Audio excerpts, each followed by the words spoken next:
Estimados amigos y colegas, me complace darles hoy la bienvenida a la Universidad MGIMO. Me llamo Andrei Sushentsov, decano de la Facultad de Relaciones Internacionales. Hoy seguimos con la séptima conferencia de nuestro ciclo de conferencias sobre diversos aspectos de la crisis ucraniana y hemos invitado a Andrei Olegovich Bezrukov, profesor del Departamento de Análisis Aplicado de Cuestiones Internacionales, miembro del Presidium de la Asociación del Consejo de Política de Defensa Exterior, uno de los principales analistas y estrategas rusos, un hombre con una gran experiencia, quien ahora participa activamente en el análisis, la reflexión y la planificación del futuro próximo y no tan próximo. En mis conversaciones con colegas extranjeros, tanto de los occidentales como orientales, que siguen en pie a pesar de la crisis, constatamos que en las relaciones internacionales empieza un periodo estando en el cual es especialmente difícil hacer predicciones. Lo que está ocurriendo es, en cierto modo, un gran experimento natural. Tiene muchos aspectos. La mayoría de estos aspectos no conciernen a Ucrania ni a la situación político-militar en torno a ese país. Pero cómo la crisis será duradera es esencialmente una prueba de la calidad de la estrategia de cada uno de los principales actores. Y un país con la mejor tradición estratégica de la política exterior actuará mejor en los tiempos de crisis.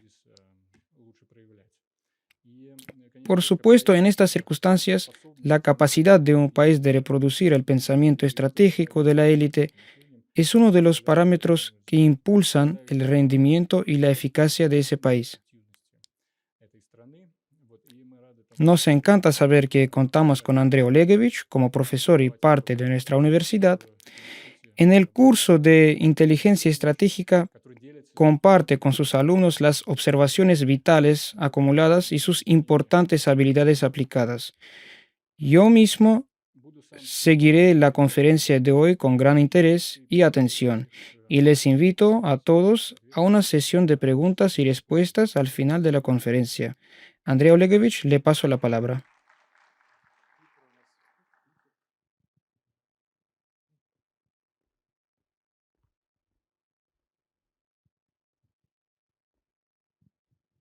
Buenas tardes, amigos.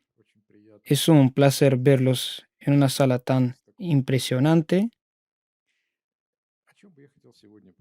En efecto, como ha dicho Andrei Andreevich, hemos entrado en un periodo muy importante, no solo para el país, sino también para el mundo, un periodo muy trascendental. Me gustaría estructurar nuestra conversación de hoy de la manera siguiente. Primero hablemos de los aspectos generales de la crisis, no solo de la crisis ucraniana, sino de todo lo que está sucediendo en la zona y a su alrededor. Segundo, hablemos de cómo hemos llegado directamente a esta crisis y de quienes la han provocado. Tercero, hablemos del futuro. ¿Qué significa para nosotros? ¿Cómo será ese futuro? ¿Cómo será la configuración del mundo nuevo? Lo interesante es que predecir cosas grandes es bastante difícil.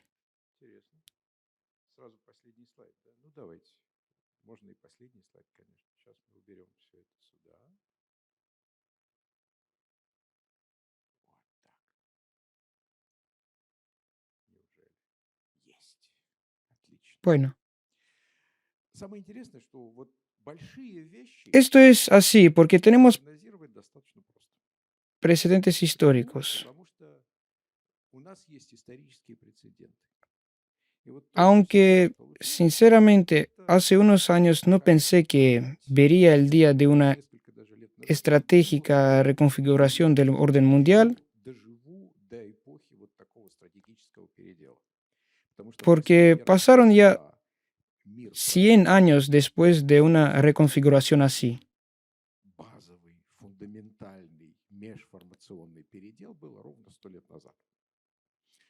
¿Recuerdan lo que pasó hace 100 años?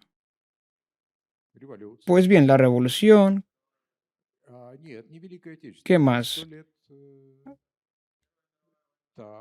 Bueno, Versalles, luego la Primera Guerra Mundial, la Revolución Industrial, así es.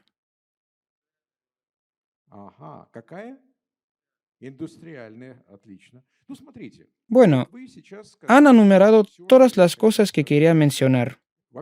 Primero, el salto tecnológico. ¿Recuerdan que fue entonces cuando apareció la primera radio, los primeros aviones? Y con estas tecnologías vivimos todo el siglo XX. Y ahora estamos entrando de nuevo en este salto tecnológico transcendente. Y cuando se produce un salto de este tipo, se reconfigura toda la economía básica sobre la que reposa el mundo. Algunos países consiguen sumarse a este progreso tecnológico y avanzar más rápido, mientras que otros no. Y del mismo modo, hace 100 años había dos imperios que mantenían unido al mundo, el imperio francés y el británico. Y ahí estaban unos países que desafiaron el modelo mundial establecido, Estados Unidos y Alemania.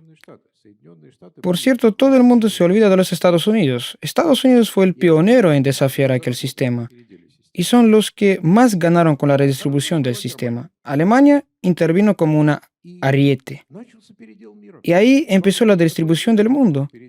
¿No les recuerda aquella situación los procesos de hoy?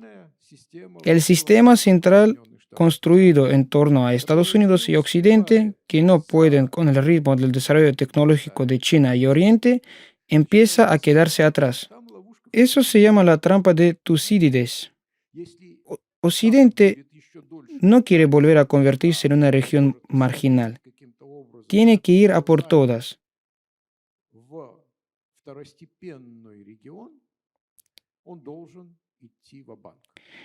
Y ya viene efectuándolo. Somos testigos de ello. Y naturalmente, además, la redistribución del mundo, hubo una crisis social que dio origen a todas aquellas revoluciones. No solo la revolución en Rusia, sino también la revolución que recorrió todo el Occidente. Si se mira al panorama más amplio, ahora estamos entrando en otra depresión. Si se mira ese periodo, aquella profunda depresión en el mundo occidental casi terminó con la revolución en los Estados Unidos. Hubo numerosas víctimas de la hambruna, de las que, por supuesto, no quieren hablar, pero las hubo de todos modos. Y si no hubiera sido por las políticas de Roosevelt, la perestroika y la Segunda Guerra Mundial, no sabemos cómo habría terminado el proceso. Por lo tanto, ahora estamos más o menos en el mismo nivel de desigualdad que teníamos hace 100 años. Y es muy grave. Comienza a influir activamente en la política. Esto plantea la pregunta, ¿quién ganará? Y el ganador será aquel quien sea capaz de construir una nueva economía, que sea capaz de defender su posición geopolítica y, lo más importante, que no destruya su propio Estado, que no destruya la estructura social sobre la que se construyó este Estado. Y ahora estamos entrando en un periodo de turbulencias, cuando empieza la distribución del mundo, cuando empieza la reestructuración de la economía, cuando empieza la reestructuración de toda la política social, porque el nuevo orden habrá otra economía y otra política social. Pero no lo vemos, por supuesto, de la misma manera que la gente en 1914, que todavía viajaba en carretas, no tenía ni idea de que en 30 años y después de dos guerras mundiales y la depresión de 1945, tendrían vuelos transcontinentales, dos potencias nucleares y las Naciones Unidas. Dentro de algunos años, o tal vez décadas, no creo que sean 30 años, será más rápido. Ustedes estarán a cargo de un mundo completamente nuevo.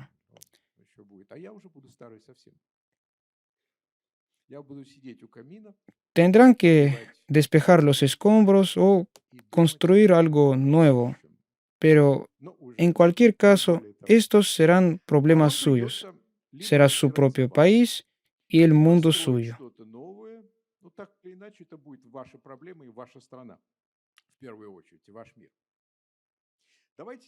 Veamos ahora los retos a los que se enfrentan a quienes dirigen este mundo actualmente. Y estos retos son muy serios. Existen tres crisis en evolución que tienen relación con la transición y la redistribución del mundo. La primera crisis es, por supuesto, la economía. La vieja economía no funciona. De los $10 que se invierten ahora en la economía actual, dos generan algo real. El resto se desaparece en las burbujas creadas por el mercado financiero. Ahí, si la burbuja estalla, es una pérdida neta de todo. No hay ningún efecto. Y vemos lo que se llama un gobierno hambriento. Uno que no tiene dinero, que prometió mucho a todo el mundo en los años de abundancia y ahora está cortando los programas sociales. Ahora trata de sobrevivir de alguna manera, grabando a la población más y más. Pero naturalmente la gente no quiere aceptarlo y naturalmente se desata entonces una lucha por los mercados. Si uno pierde la capacidad de producir algo, se lo arrebata entonces a los rivales. ¿Recuerda por dónde empezó Trump cuando llegó al poder en Estados Unidos? El intercambio desigual con Canadá y México, revisión del intercambio desigual con Europa, revisión del intercambio desigual con China, revisan y presionan. Esta lucha por los mercados continuará y se hará mucho más tensa. No voy a hablar de la política, todos ustedes lo saben muy bien. El mundo atlántico se va y viene un mundo completamente diferente. Pero lo más importante aquí ni siquiera es que se haya roto el equilibrio y que no funcione ninguna de las instituciones creadas en la época anterior, sino que han desaparecido los cimientos en los que se basaba el dominio colonial occidental. Y es una base muy antigua, la superioridad tecnológica militar. Y Occidente la tiene desde la época de Colón, es decir, desde hace 500 años. Cuando surgían problemas entre Occidente y algunos otros países que no podían ser resueltos política o comercialmente, el Occidente usaba su poderío militar. Luego se involucró el poder militar y todo se acababa resolviendo a favor de Occidente. Eso es lo que permitía al Occidente imponer sus reglas de juego a todo el mundo. Aquello ya no existe. Y no porque Rusia tenga, por ejemplo, una capacidad nuclear que los demás deberán tener en cuenta. Es que Occidente y Oriente, en términos de bases tecnológicas y militares, son casi iguales. Si observamos el ejército coreano o el de Singapur, no son inferiores a ninguno de los ejércitos europeos, al alemán o al británico, por ejemplo.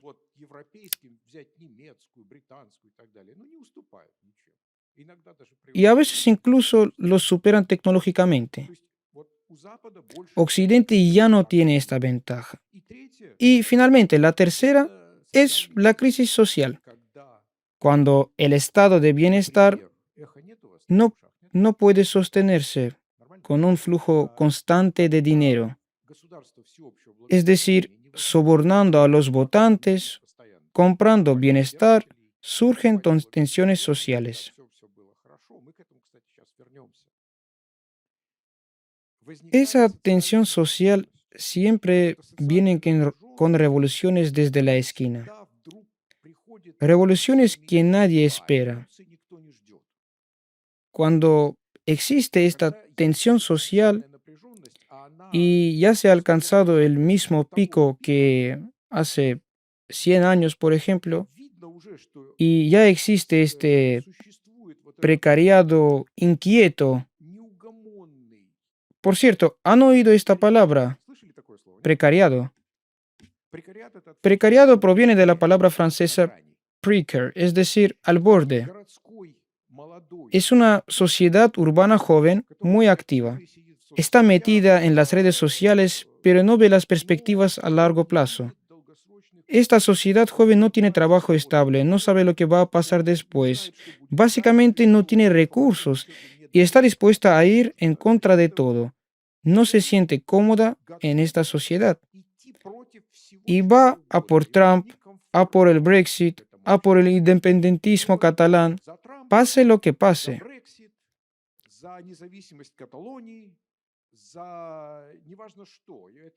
Lo vemos en todas partes. Lo vemos en cuanto a los chalecos amarillos en Francia, lo vemos en Chile. Este precariado crea un ambiente para los políticos que pueda estallar con la revolución en cualquier momento. Una que será tan inesperada como la revolución de febrero de 1917.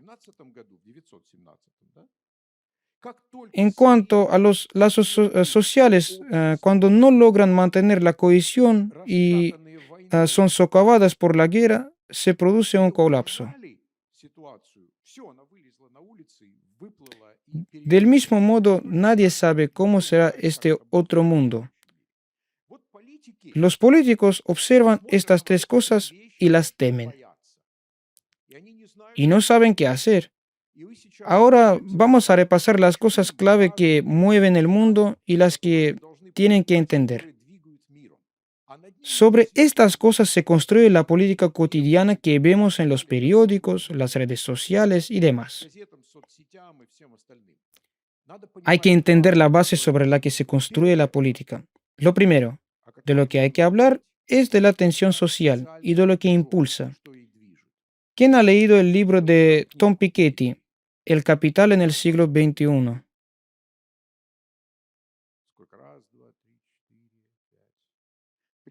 Léanlo. En su libro, Piketty examinó 300 años de estadísticas sobre la dinámica del empleo y el capital y derivó una fórmula llamada R es superior a la G. La R es el rendimiento de la inversión, lo que los ricos obtienen con su dinero. Y por el otro estado, la G, el crecimiento. Es lo que corresponde aproximadamente a la tasa de crecimiento de los salarios. Y a lo largo de los últimos 300 años, el rendimiento del capital siempre ha sido mayor que el del trabajo, salvo un caso.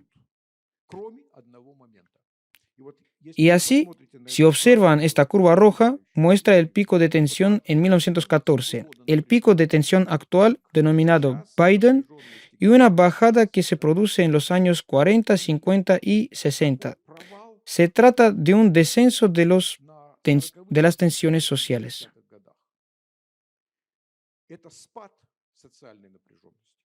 ¿Por qué ha ocurrido esto?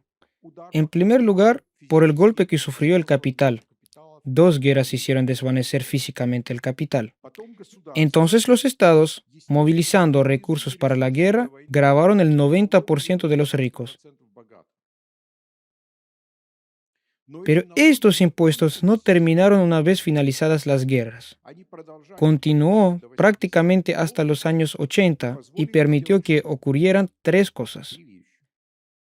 Surgió una clase media que fijó las relaciones sociales, es decir, surgió un grupo de personas que buscaban estabilidad. Aquello estableció un sistema político piramidal que se nos vendió como un ejemplo de sociedad occidental, donde todo está bien, donde todo es justo. Ha generado un periodo de crecimiento continuo de 30 años, porque si le das dinero a gente que no tiene mucho, lo gasta todo inmediatamente. Este crecimiento económico terminó con la crisis de los años 70 y después, en la época de Reagan, la economía comenzó a inflarse. empezó a inflarse la burbuja.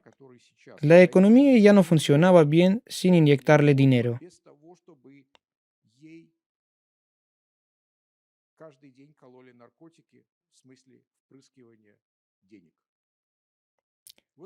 Ahora hemos llegado a este segundo pico, pero no sabemos qué pasará después. Si los estados y los oligarcas financieros se comportan como lo han hecho en los últimos 30 años, un estallido social tendrá lugar, igual que antes. La única posibilidad es que los gobiernos entren en razón, vuelvan a meter la mano en los bolsillos de los ricos y empiezan a redistribuir el dinero entre la sociedad, reduciendo las tensiones sociales, creando un estrato de clase media, posibilitando crecimiento económico mediante una verdadera política industrial y creando puestos de trabajo reales. Si no lo hacen, habrá una explosión.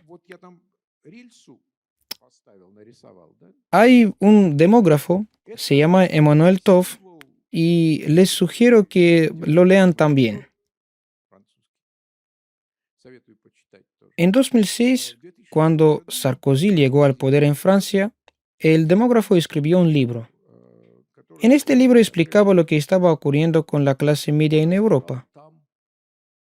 Esta clase media venía desapareciendo porque los puestos de trabajo de la clase trabajadora se iban exportando a Asia, a China, en el caso de Estados Unidos, a México.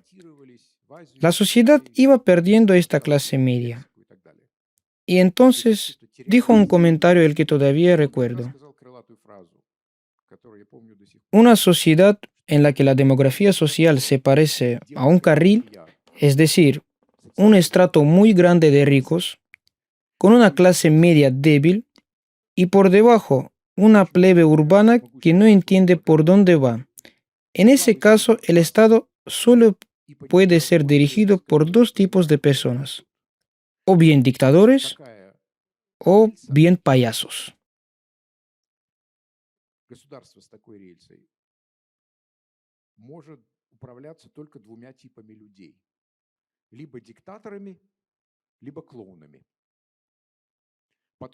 Como payaso indicaba entonces a Sarkozy, que hizo muchas cosas para complacer al público. Todo eso era muy hermoso, dinámico. Ahora tenemos payasos profesionales en algunos países que hacen lo mismo todos los días, de forma bonita y dinámica. Pero eso no resuelve los problemas. Estos políticos son unos entretenedores. ¿Y qué sucederá si los estados no hacen nada? ¿Habrán visto los Juegos del Hambre o el Joker? Es que habrá una sociedad cuando en un lado habrá un jardín del Edén y en el otro lado habrá un montón de gente inútil. A esa gente se le dará un salario mínimo para que no se muera de hambre. Les darán las redes sociales y les pondrán una caja de televisión para que la vean y para que no se vayan a ningún lado.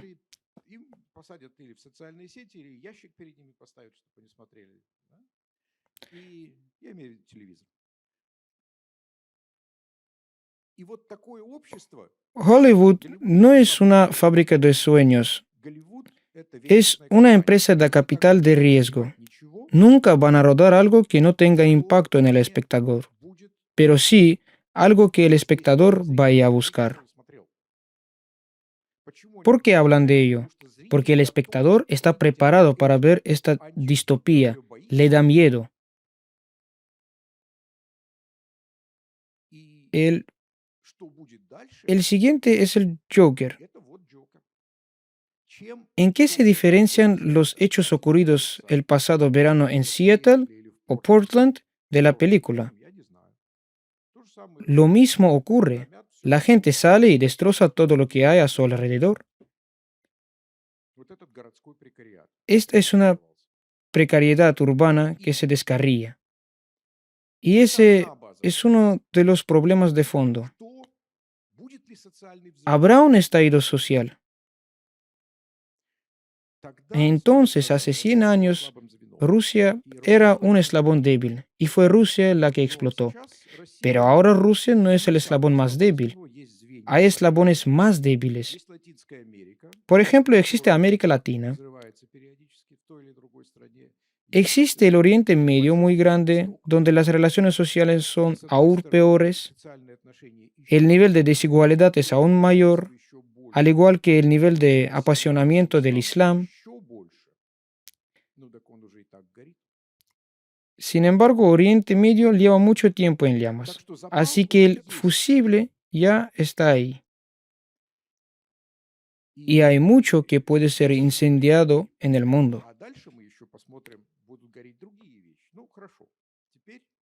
La segunda cosa básica es que el mundo ha empezado a dividirse en bloques tecnoeconómicos.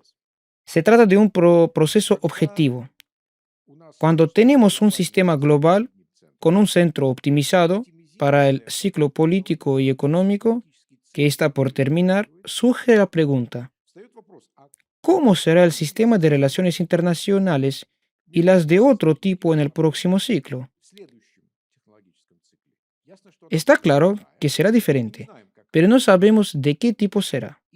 Y por supuesto, solo surgirá como resultado de la competencia de diferentes opciones, diferentes modelos, y ganará aquel modelo que mejor se adapte al próximo ciclo tecnológico, a la sociedad futura.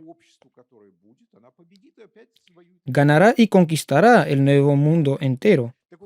Es un proceso objetivo. Ya existe una división en estos modelos de supervisión que ahora competirán durante varias décadas y luego surgirá un ganador que creará el próximo proceso de globalización a su alrededor.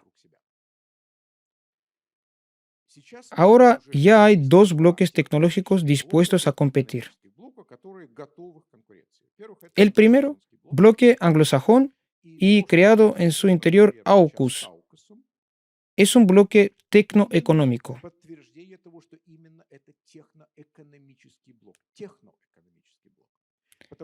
Este se debe a su estructura basada sobre plataformas tecnológicas comunes. Por ejemplo, dentro del bloque, Estados Unidos comparte la tecnología de los submarinos nucleares, que es la tecnología secreta esencial que une a todo el bloque.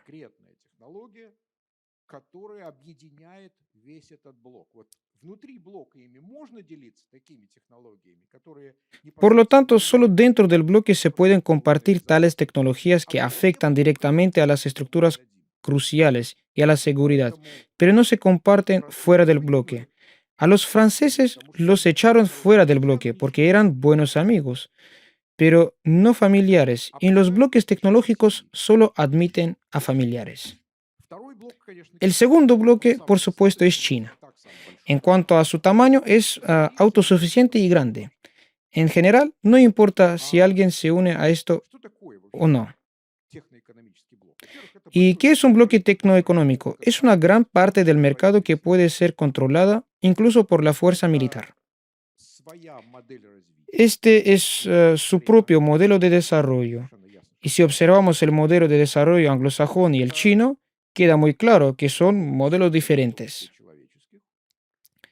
Se trata de un conjunto de recursos incluidos los humanos. Tiene su propia moneda y su propio centro de emisión.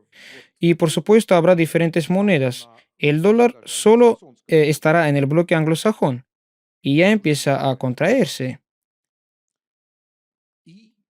También es un conjunto de plataformas tecnológicas que determinan la independencia militar y tecnológica de ese bloque. Es decir, es posible compartir algunas tecnologías. Por ejemplo, es posible vender coches de un bloque a otro, zapatillas, ropas, porque no afecta a nada. Pero nadie transferirá las tecnologías de las infraestructuras críticas y las tecnologías militares al otro bloque. Eso es lo que determina ahora el comportamiento de varios países. Hay dos bloques claros, el anglosajón y el chino. Y todos los demás, incluida Rusia, tendrán que decidir cómo van a competir con estos grandes bloques. Esto es muy grave en el caso de Rusia, porque solo somos 140 millones.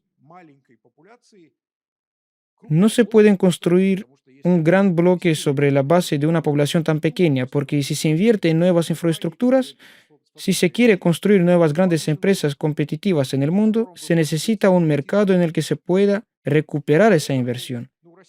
Así que no se trata de un problema puramente ruso. Casi, casi todos los demás actores tienen exactamente el mismo problema. Por ejemplo, Japón, porque no tiene masa crítica de población. Y Europa Occidental no la tiene tampoco, no la tienen tampoco Irán, India y Turquía. En otras palabras, todos estos países tendrán que negociar alianzas entre sí para construir algún tipo de bloque autosuficiente que sea capaz de competir con otros. Este es el proceso que veremos en los próximos 20 o 30 años. Será un proceso de conformación de estos espacios. Lo más interesante es que se formarán en espacios tecnológicos, en plataformas tecnológicas, en los que ya existen, por ejemplo.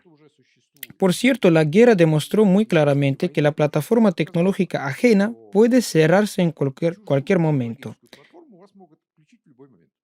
Es decir, en el espacio de las infraestructuras cruciales y los medios de comunicación, cada uno de los grandes bloques tendrá que crear sus propias plataformas, sus propios contenidos. Es una cuestión de seguridad nacional. Y lo que vemos por un lado es Huawei y por el otro lado está Cisco. Por un lado está Alibaba y por el otro Amazon. Por supuesto, no cederán terreno en ningún sitio. Desde luego, a Amazon no le dejarán entrar en China y a Alibaba no le van a dejar acceder al mercado de Estados Unidos. Este es el proceso subyacente que vivirá la política mundial. La pregunta es, ¿con quién nos vamos a unir? En el ciberespacio, el reparto del pastel digital entre las grandes plataformas no ha hecho más que empezar. Todavía no está claro nada al respecto. Es un entorno dinámico en el que solo hay problemas y no hay soluciones. ¿Cómo se concilia la transparencia de las cadenas tecnológicas cuando se fabrica un iPhone en China, se diseña en Estados Unidos, se fabrica el chip en Taiwán, y etcétera? Y todo ello tiene que basarse en sistemas digitales que transfieran la información de forma instantánea. Esa es la eficiencia del proceso. Y si cada país quiere controlar los datos, estamos hablando de la soberanía de los datos, pero también de la soberanía del sistema, ¿no? ¿Cómo podemos encajarlo? Y el hecho de que el ciberespacio se esté convirtiendo en un campo de batalla lo hemos visto en estos 3 meses. Eso se hizo obvio mucho antes. Y lo más probable es que no podamos evitar una carrera armamentista en el ciberespacio, si no es una guerra, porque las corporaciones más interesadas en una carrera armamentista en el ciberespacio son precisamente Microsoft, Google. Por un lado, tienen suficiente dinero para comprar las soluciones adecuadas y por otro, se puede ganar tanto dinero con una ciberguerra que la generación atómica de políticos y militares no podría ni soñar. Y si puedes contar el número de ojivas nucleares e informar de cuánto dinero se destinó a su producción, intenta explicar a algún político cuánto dinero se destinó a escribir 1 millón de líneas de código.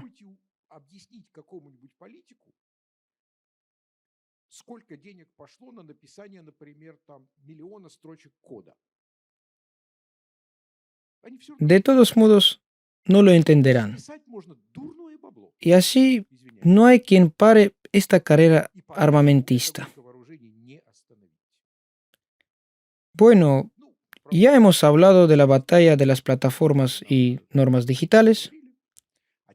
Y ahora, otra crisis básica. Es una cuestión medioambiental. Miren, las dos imágenes de la izquierda son el nivel de contaminación, las rojas. Y ven esta raya que se dirige hacia el sur a través de la Gran Eurasia y partes de África. Y la imagen inferior es el índice de aumento de la contaminación. Las dos imágenes de la derecha son el crecimiento de la población en las zonas urbanas y la tasa de crecimiento de la población.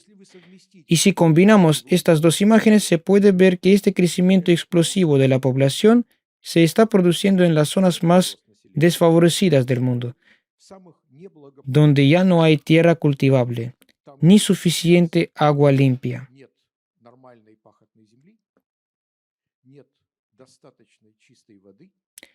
Por cierto, en muchas zonas, como la India, por ejemplo, la gente afronta ahora otro golpe, el de calor. Cuando la temperatura sube hasta los 50 grados con un 100% de humedad.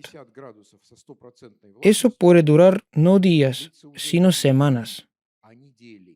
Y es ya una cuestión de si es posible vivir en un clima así. Al mismo tiempo, la misma región se está industrializando cada vez más. Es importante señalar que se está industrializando según los estándares europeos. La industrialización es realmente desordenada ahí. Imagínense, en los lugares más sucios y contaminados, la población crece. Crecen ciudades enormes sin infraestructuras ni seguridad normales. Las mismas ciudades tienen una mezcla de grupos religiosos, étnicos, sociales, un terrible contraste entre ricos y pobres y otros problemas. Basta una chispa para que todo estalle, y ya lo vemos.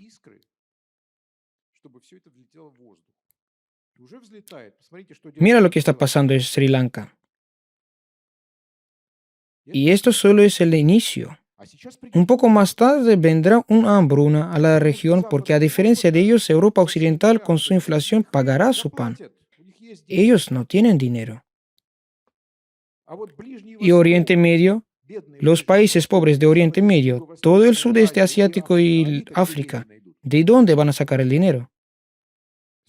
¿Cuántos millones de hambrientos habrá y a quién acudirán para pedir comida? ¿Qué pasó en Egipto cuando no hubo pan durante unos días? ¿O qué pasó en San Petersburgo cuando no hubo pan durante unos días? ¿Lo recuerdan?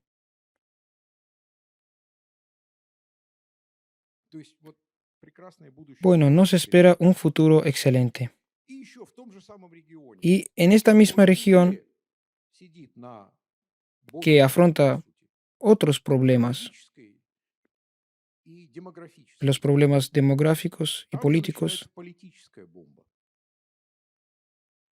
miren estas líneas punteadas.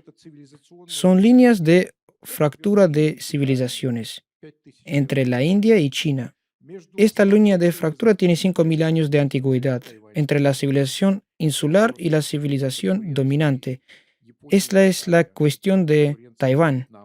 Esta es la cuestión de competencia entre Japón y China, Vietnam y China. Se trata de chiíes y suníes.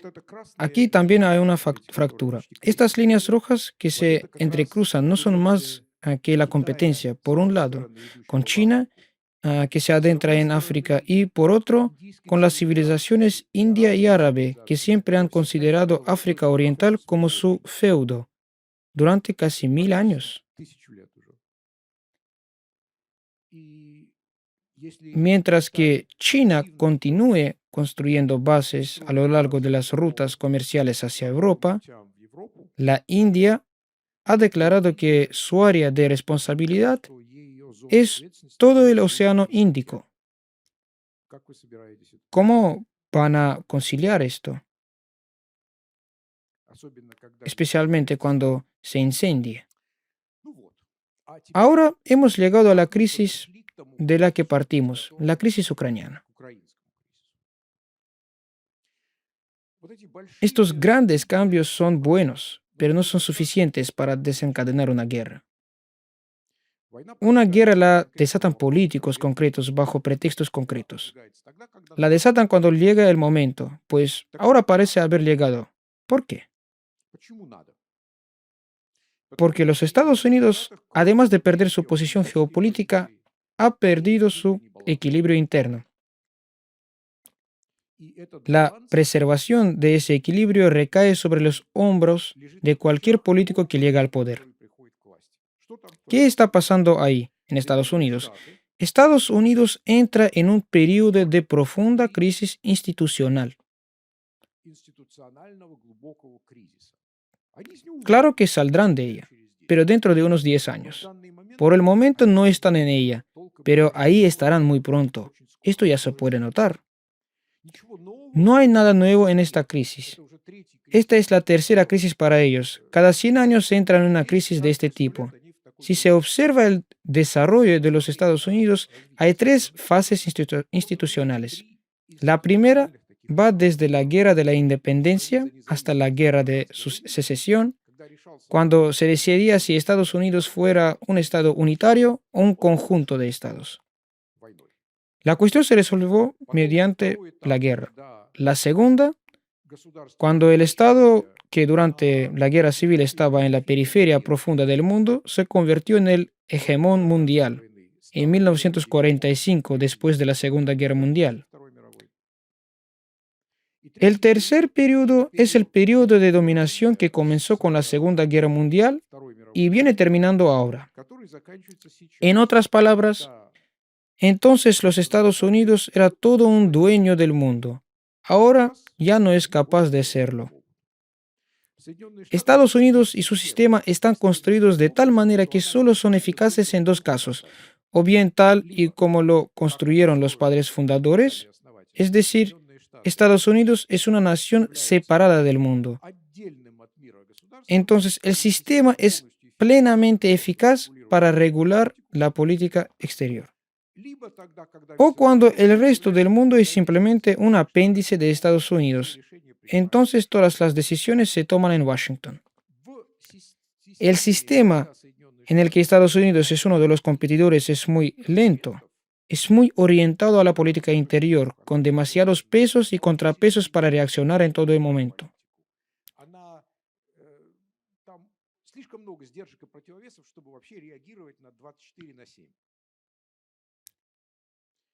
Lo vimos a principios del siglo XX, cuando Estados Unidos se metió en Europa y luego huyó rápidamente por no poder lograr su objetivo.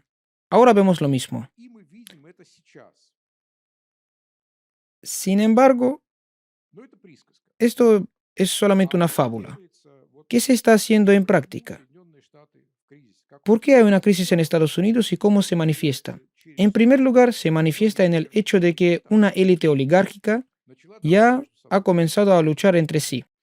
Cuando empiezan a luchar entre sí, entonces, en un estado justo, donde por ejemplo había una oportunidad para un hombre sin mucha fortuna de ganar en los tribunales contra una gran corporación, esta oportunidad ya no existe, porque una parte de la élite comienza a utilizar el Estado contra la otra parte de la élite. Eso es lo que vimos en las elecciones del año pasado.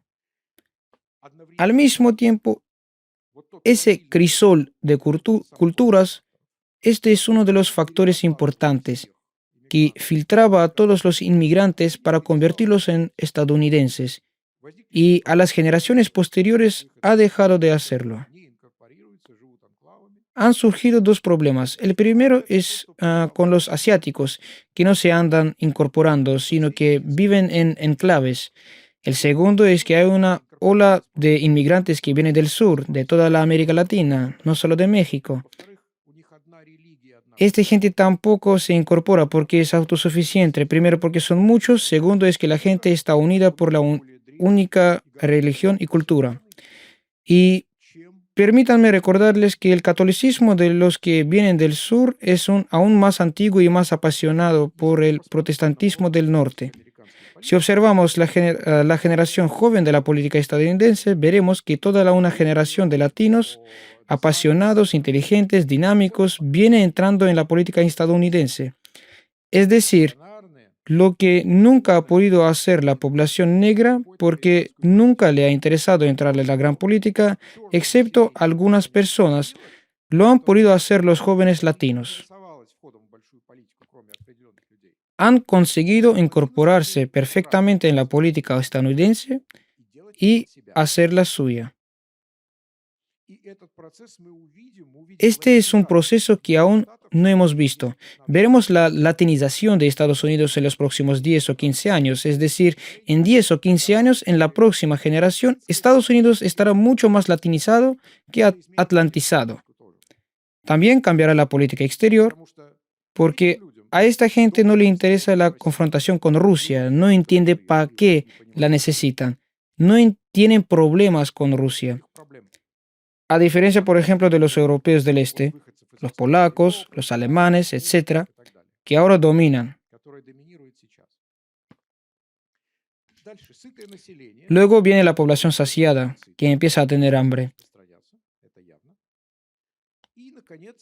Y finalmente, eso influye negativamente en el sueño americano. Es decir, si antes los padres entendían que si trabajaban bien y vivían dignamente, sus hijos tendrían una vida mejor, ahora no solo no está garantizado, sino que los hijos dicen, mira, habéis entregado todas vuestras deudas a nosotros, viajáis por el mundo con la pensión, mientras que nosotros no podemos encontrar un empleo. Y si lo encontramos, todavía tenemos que devolver los $200,000 que se han tomado a crédito para la educación. Así que este sueño americano es cada vez menos realizable y tangible. Ese es el problema. Y cuando corren tiempos duros, comienza la lucha entre las élites. Surgen preguntas. ¿A dónde nos han llevado? ¿Quién tiene la culpa? Esta lucha entre las élites es la que ahora se hace visible la división del país en dos bandos, al 50%. Se divide en dos economías, la economía industrial del centro, que puede asociarse a los republicanos, por supuesto, estoy exagerado mucho, y la economía costera, la de los grandes centros tecnológicos financieros, que compiten por el dinero y por los votos. Esta lucha entre la burguesía financiera global y la burguesía empresarial real no es norteamericana, es global.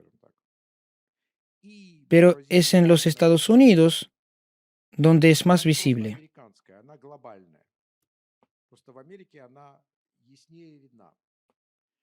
En nuestro país ocurre exactamente lo mismo. Después de todo, acuérdense de lo que teníamos cuando estábamos aislados de todos los sistemas occidentales. Nuestros bancos eran los más ricos, ¿verdad? Sberbank daba beneficios récord cada año y podía invertir en cualquier cosa. Sin embargo, por el otro lado, las empresas reales ni siquiera podían pedir un préstamo porque solo era posible hacerlo con unos tipos de intereses exorbitantes. Es decir, si tu empresa da un rendimiento del 10% y te ofrecen pedir un préstamo con 15 o 20%, ¿qué sentido tiene pedir un préstamo en ese caso? Es decir, el dominio de la oligarquía financiera está presente no solo en nuestro país, sino en todo el mundo. En este sistema, el que está a punto de romperse, se está rompiendo en los Estados Unidos, pero a nosotros no acaban de romperlo, lo que les agradecemos mucho. Tras ello, también se desmorona el sistema político. Este consenso financiero y oligárquico era de la derecha liberal. Yo lo llamo el consenso de Davos, bajo el lema "El dinero vence al mal". Ahora se va desmoronando también, con Sanders llevando a los liberales de derecha a los de izquierda. El Partido Demócrata se rejuvenece notablemente y se está radicalizando. Y Trump ha llevado a los liberales de derecha a ser conservadores de derecha. Estas personas, estos dos grupos dirigentes, están al 50% en bandos diferentes y no tienen nada en común. No pueden ponerse de acuerdo de nada, porque si uno de ellos llega al poder, se dan cuenta de que el otro grupo simplemente quedará aislado del todo. Por eso tenemos desatada una lucha tan feroz. Esta lucha continuará. La política estadounidense se volverá cada vez más violenta. Las elecciones serán cada vez más desordenadas. Lo verán en las elecciones al Congreso, en las próximas elecciones presidenciales. Serán incluso peores que las anteriores. ¿Qué necesitan los políticos en una situación similar? Una pequeña guerra victoriosa. Y si miras a lo lejos, para ponerlo en perspectiva, se podría hablar incluso de una guerra grande. Pero antes de que los políticos estadounidenses llegaran a la conclusión de seguir la vía militar, se celebró una conversación muy seria dentro de las élites. Había dos opciones, porque las élites son diferentes. Hemos mencionado la verdadera élite empresarial y la de finanzas, que cuentan con facciones y opiniones diferentes.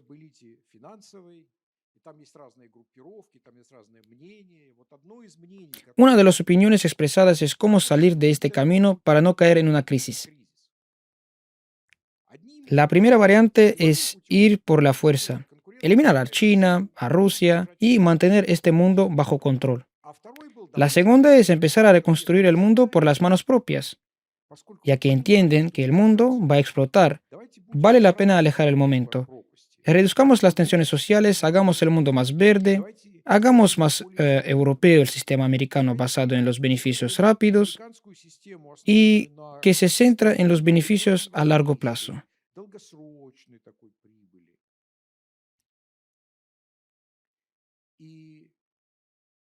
Han empezado a tomar medidas concretas. Si recuerdan, hace 3 años, se habló de una agenda verde, etcétera. Ahora, esta agenda ya se ha esfumado, ya no está tan presente. Pero el grupo que está detrás de ellos, que mira con el miedo lo que está sucediendo, se ha quedado. En muchos sentidos, este grupo se asocia con el capitalismo inclusivo como opción para desarrollar el mundo.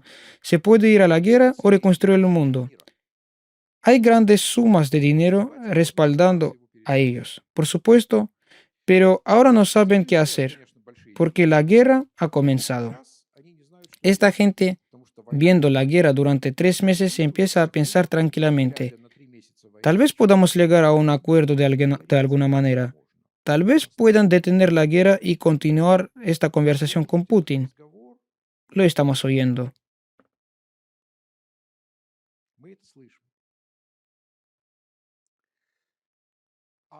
El otro grupo que decidió ir a la guerra tomó esa decisión porque ya no tenía otra opción.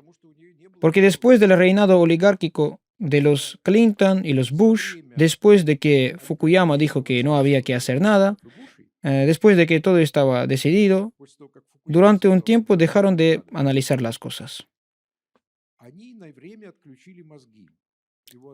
Las grandes mentes de Kissinger, de Nixon, que entendían muy bien el mundo real y intentaban actuar con prudencia, no funcionó durante algún tiempo, lo que provocó grandes errores con los que ahora no pueden Estados Unidos. Lo único lo que les queda es luchar. ¿Qué es lo más importante para Estados Unidos? Lo más importante es controlar el sistema que se ha puesto en marcha, las instituciones de este sistema, el dólar. Esto es más importante que el control sobre algún recurso o una región. Si te quedas con el sistema, sigues dirigiendo la nave. Así que este entendimiento entre las élites estadounidenses de que hay que sacrificar diferentes cosas para mantener todo el sistema intacto ha desaparecido por un tiempo. Empezaron a cometer errores. Por ejemplo, después de la caída de la URSS, ellos, los Estados Unidos, no hicieron prácticamente nada para dar a las élites rusas un lugar bajo el sol. Como resultado, a las élites rusas no les quedó más remedio que restablecer su país, recuperar su potencial militar y crear alianzas con China. Segundo, al darse cuenta de que de un modo u otro China se convertiría en su mayor adversario, Estados Unidos siguió durante 20 años inyectándole dinero y tecnología. La tercera es que Estados Unidos, sin necesidad alguna, porque Estados Unidos ya controlaba todos los recursos y todas las élites de Oriente Medio, se metió en el Oriente Medio. Se metieron con diferentes pretextos para luchar contra las armas de destrucción masiva, como en Irak, o para luchar por la democracia, como en Egipto. Y al romper todo el sistema en Oriente Medio, como resultado perdieron todo el control. Así que ahora los mismos saudíes simplemente no cogen el teléfono, lo que habría sido inimaginable hace algún tiempo. Fueron estos errores los que provocaron el desmoronamiento del sistema mundial. Ellos, los Estados Unidos, ya no llevaban las riendas del proceso. Se hizo evidente que era necesario recuperarlo, el control, de manera militar, por la fuerza, eliminando de alguna manera a los principales competidores. Para Rusia fue el momento de la verdad, cuando Estados Unidos se puso en marcha y comenzó a convertir a Ucrania en una ariete contra Rusia. Para Rusia fue muy difícil. Era una oportunidad para defenderse en el mundo.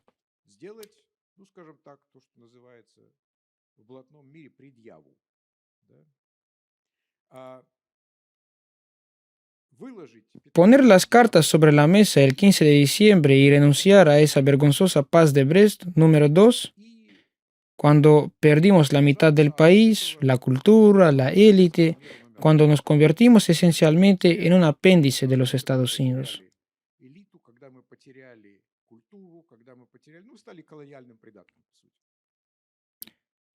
Un país soberano, pero un apéndice en lo tecnológico, en lo cultural, en la educación y en muchas otras áreas.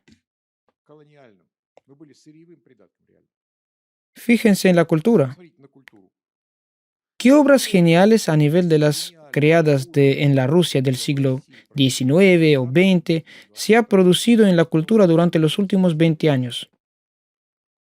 Aparte de la película Brad 2. Lo que vemos, el programa más popular, La Voz, es una copia de un show británico. El programa de Iván Urgant de la noche es una copia de una sitcom nocturna estadounidense. Ni siquiera mencionaré los demás. Los conocen muy bien. Algo propio. KVN. Bueno, es un proyecto soviético, así que no hay mucho de qué podemos enorgullecernos. Sin embargo, hasta ahora se ha beneficiado China, por supuesto. Ha comenzado una guerra, una nueva guerra. Esta guerra es diferente.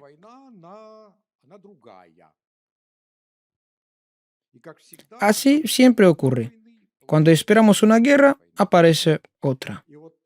La guerra se expande y crece en diferentes espacios. Primero, se desarrolla en el ciberespacio, en el espacio con el sistema de Musk, con la televisión de Zelensky, con los ciberataques y etc. Por el otro lado, se adentra en nuevos principios físicos. Por un lado, los láseres y sobre todo los biolaboratorios que nos han rodeado por todos lados, así como a China. Cuando, por ejemplo, un mosquito ordinario se acerca a ti, te pica y ya no puedes tener hijos, es bonito, ¿verdad? Limpio y hermoso, y nadie muere.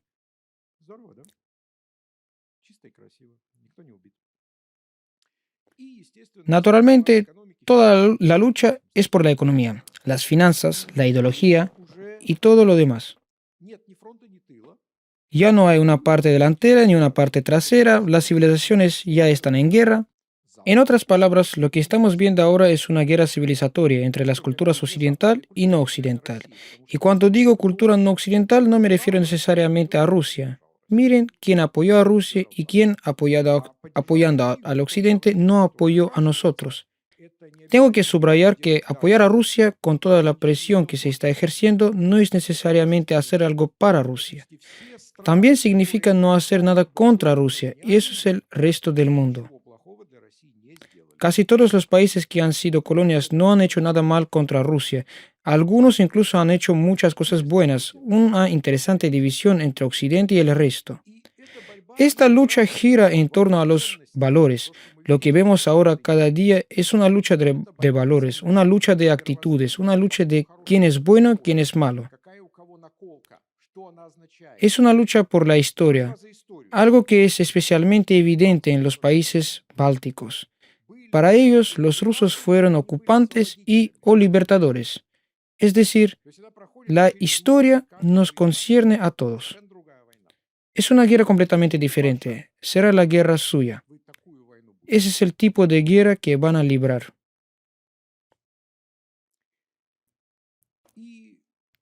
¿Qué podemos decir al respecto? Por un lado, tengo que felicitar sinceramente a nuestros amigos, entre comillas, y oponentes estadounidenses, que de una manera muy británica lograron hacer una combinación muy hermosa, una combinación brillante.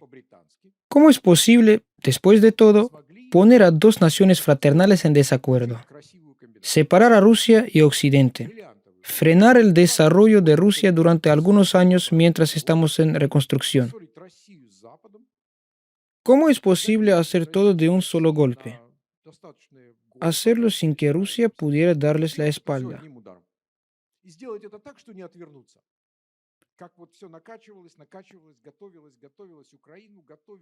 Primero se ha ido llenando de armas y preparando a Ucrania durante años, y luego fueron pactados los acuerdos de Minsk. Luego todo ha llevado a la guerra, y ahora no hay salida. Tenemos que luchar. Bonito. Está hecho a la británica. Pero, habiendo obtenido una magnífica victoria táctica, la pagaron con su mayor derrota estratégica, porque al iniciar esta guerra se han dado por vencidos con lo más importante, el control del sistema global.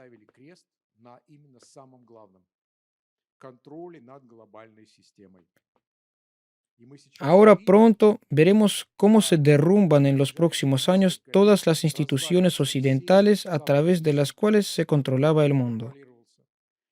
Ni siquiera estoy hablando del movimiento olímpico. El fuego olímpico ya está extinguido, ya no existe. Luego están todas las demás Eurovisiones que han degenerado en un solo año. Además, todos los acuerdos, desde las que controlan las armas químicas hasta cualquier otro. También el dólar, el sistema financiero donde te roban no solamente las reservas de oro, sino toda la fortuna. Todo el mundo lo entiende claro. Ya no existe más un sistema así. Tardaremos unos años en crear otro sistema. La pregunta es, ¿cómo será el mundo en el que vivirán? Al menos durante los próximos 20 años. Hay tres tipos de futuro. El primero es un futuro inevitable. El segundo, un futuro posible. El tercero es el que no podemos entender de todos modos, que es todo tipo de cisnes negros. Así que lo que está escrito aquí, estos cuatro factores son el futuro inevitable. Ya está de camino. Todo se está desarrollando ya. Primero, habrá una crisis económica y estructural asociada a la transición de una formación a otra y a la ruptura del mundo en regiones competidores. Eso ya lo vemos. Esto significa que en los próximos años seguirán apareciendo rivalidades de todo tipo, ideológicas, comerciales, militares, etc. Segundo, está en proceso una ruptura y una redistribución del mundo por la fuerza. Su objetivo es la influencia. ¿Quién construirá el próximo sistema? ¿Quiénes serán los protagonistas? Esto significa que cada uno de los estados estará pensando en la seguridad, en cómo ahorrar recursos, en cómo armarse, asegurar su soberanía. Tercero, estamos entrando en un nuevo ciclo tecnológico. Los principales países lo han entendido muy bien, especialmente China, que fue la primera en empezar a hacer algo. Y luego Estados Unidos y la India. Entienden que si movilizan recursos ahora y dan un salto tecnológico más rápido que nadie, en este nuevo mundo garantizarán para sí el mejor lugar en el futuro en el que serán ellos quienes dictarán las reglas del juego. Sin embargo, este requiere una movilización. Por eso vemos personalidades fuertes en la política y donde no las hay, como en la Unión Europea, los países se acaban estancando, no saben qué hacer. ¿Por qué aparecen las personalidades fuertes? Porque solo una personalidad fuerte como Putin, Erdogan, Modi, Xi, pueden forzar a unos y movilizar a otros.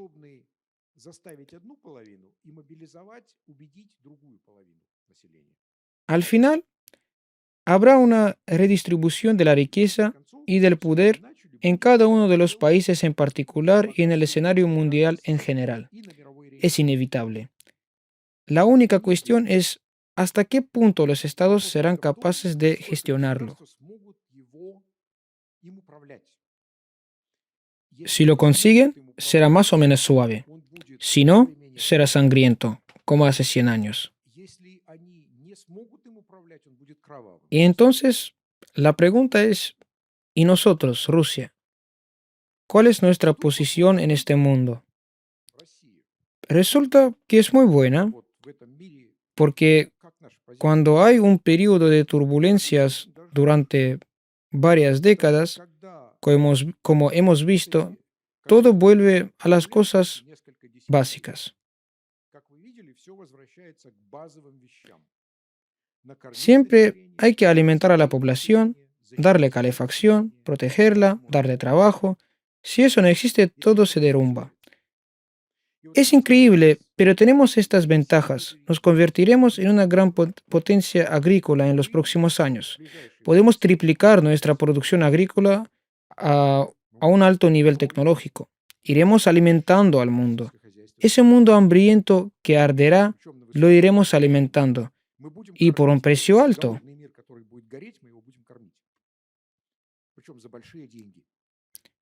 Venderemos productos ecológicos a Europa Occidental, ya que nuestra tierra aún no está contaminada, y los venderemos más caro. Segundo, el mundo empieza a moverse hacia la digitalización. En California, el 30% de la energía ya se destina a los procesos de calculación. Esto significa que cada vez se necesitará más energía y los países que no la tienen no entrarán en el proceso de digitalización. Simplemente no tendrán suficiente energía. Seguiremos siendo el mayor productor de energía del mundo. No importa de qué tipo, verde, violeta, nuclear, no nuclear, seguiremos siendo el mayor productor. Tercero, contamos con corredores de tránsito entre dos grandes regiones de producción y consumo. Son muy seguros a diferencia del Pasillo Sur, que es probable que arda algún día. Si uno quiere hacer circular un barco por el Pasillo Sur, tendrá que asegurarlo 3 veces más caro. Luego, abre la perspectiva de la ruta marítima del norte y de los corredores terrestres a través del continente.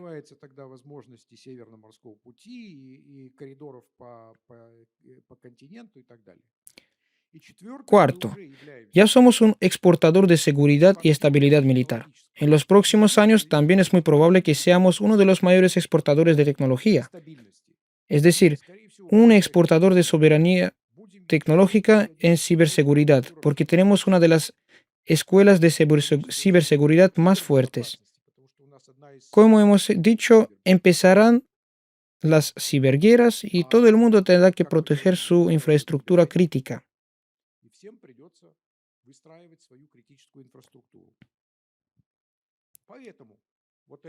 Por lo tanto, este mercado de las infraestructuras cruciales,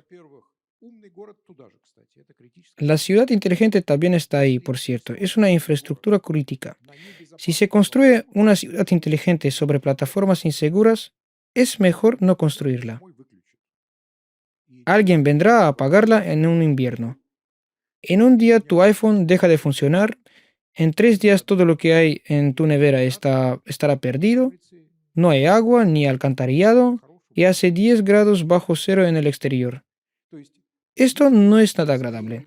Es decir, si no tienes tu propia base de elementos, si no has construido sistemas independientes, sino que dependes de las soluciones de otros, si dependes de los componentes de otros, entonces es mejor no construir una ciudad inteligente. Así ocurre con todas las infraestructuras críticas, comunicaciones, finanzas, etc. Aquí tenemos uno de los mayores exportadores. Aquí seremos uno de los mayores exportadores de todas estas soluciones. Si se observa en general el espacio que necesitaremos construir, tendremos que construir un espacio de seguridad. Lo veo en 3 círculos concéntricos: la propia Rusia, la OTSC+, que estará a nuestro alrededor en la periferia, y los BRICS+. En otras palabras, nuestra influencia como un país soberano junto con otros grandes actores soberanos consistirá en construir este sistema. Habrá nuestro espacio financiero, nuestras plataformas digitales, que no serán solo nuestras, podrían ser colaboradas con China, por ejemplo, o con la India. Habrá una nueva logística, nuevos corredores. Ahora los chinos están construyendo sobre todo corredores oeste-este, mientras que nosotros construiremos corredores norte-sur. Uno a través del Mar Caspio, otro del que hemos hablado hoy, vía Afganistán. Ya se habla de ello. La política, tendremos que construir esas instituciones y asegurándonos de que en la ONU y en sus organismos que realmente influyen en la política no haya dominación blanca, una minoría blanca de Estados Unidos, Gran Bretaña, Canadá, Alemania, como ocurre ahora. Todo el mundo debería estar ahí. Debería haber chinos, indios, brasileños, japoneses, no solo los anglosajones que ahora también dominan en la dirección del organismo, así como por todas partes. Debería haber una nueva ONU, con todos los sistemas modernizados. Pues, ¿qué tenemos? Ahora tenemos una oportunidad histórica. Nos han dado esta oportunidad, nos han empujado, no podemos evitar ir ahí. Esta crisis ucraniana es precisamente de eso. Se trata de que éramos un anexo con mucha materia prima, una fábrica de talentos, y ahora andamos convirtiendo en un actor en el desarrollo de los territorios entre Oriente y Occidente. Éramos proveedor de riqueza subordinado y ahora seremos líder de una gran zona financiera, naturalmente la zona del rublo. Antes éramos una potencia nuclear, pero sin respeto de los demás, el mono con la bomba. Así nos habrían llamado. Ahora seremos uno de los 3 o 4 grandes actores que construirán el próximo mundo. Serán ustedes. Hemos sido víctimas de este modelo económico que durante 30 años nos han forzado a aceptar y que nunca pudimos encajar, porque no nos cae bien a nosotros. No es nuestro modelo. Tendremos que construir nuestro propio modelo económico, cultural, ideológico e intelectual. Así que me dirijo a ustedes, porque tendrán que construir conceptos tanto ideológicos como políticos para el mundo futuro. No tengan miedo de hacerlo. Escriban, hagan sugerencias. El mercado está abierto. Gracias.